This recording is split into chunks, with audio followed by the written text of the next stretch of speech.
back to my channel bersama saya di Analis Kimia Hits. Oke, jadi di video kali ini kita akan membahas tentang kelebihan dan juga kekurangan menggunakan alat X-ray spektrometri, khususnya WD-XRF. Namun sebelum lanjut, jangan lupa diaktifkan tombol loncengnya ya guys, agar kalian bisa tahu bahwa ada video baru lagi yang masuk. Oke. Sebelum mencari tahu kelebihan dan kekurangan alat X-ray spektrometri, alangkah bagusnya jika kita mencari tahu dulu alat X-ray spektrometri itu seperti apa. Oke. XRF merupakan alat yang digunakan untuk menganalisis komposisi kimia beserta konsentrasi unsur-unsur yang terkandung dalam suatu sampel dengan menggunakan metode spektrometri. X-ray fluorescence spectrometry merupakan teknik analisa non-destruktif yang digunakan untuk identifikasi serta penentuan konsentrasi elemen yang ada pada sampel padat, bubuk, ataupun sampel cair. XRF terbagi dalam dua jenis, yaitu WD-XRF serta ED-XRF, di mana WD-XRF lebih besar, lebih kompleks, serta menggunakan water killer, lalu mampu menganalisa boron hingga uranium, lebih sensitif, lebih akurat, serta menggunakan vacuum pump. Unggul pada analisa unsur ringan, mulai dari boron hingga magnesium, dibandingkan ED-XRF, menggunakan gas argon hingga metan, serta helium, khusus untuk menganalisa cairan. Lalu, ED-XRF lebih kecil, lebih sederhana, tidak menggunakan water killer, analisa natrium hingga uranium, vacuum pump opsional, analisa unsur berat, kalium hingga uranium, hasil hampir sama dengan WD-XRF. Menggunakan helium hanya opsional untuk unsur ringan, natrium hingga klorida. Analisis menggunakan XRF dilakukan berdasarkan identifikasi dan pencacahan karakteristik sinar X yang terjadi akibat efek fotolistrik. Efek fotolistrik terjadi karena elektron dalam atom target pada sampel terkena sinar berenergi tinggi.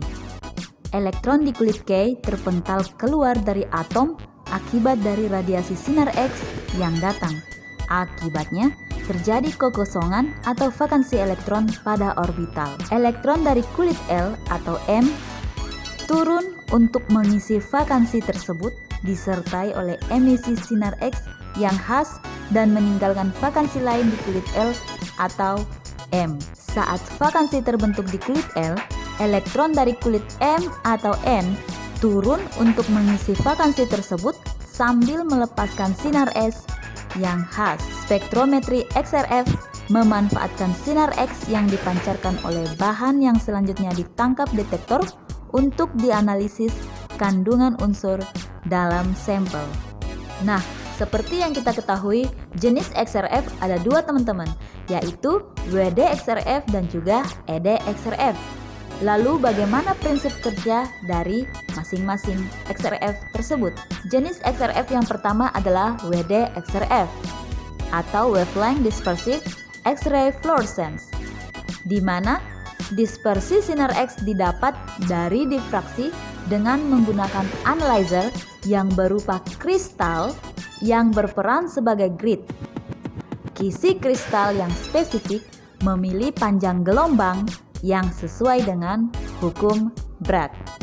Sampel yang terkena radiasi sinar X akan mengemisikan radiasi ke segala arah. Radiasi dengan arah yang spesifik yang dapat mencapai kolimator.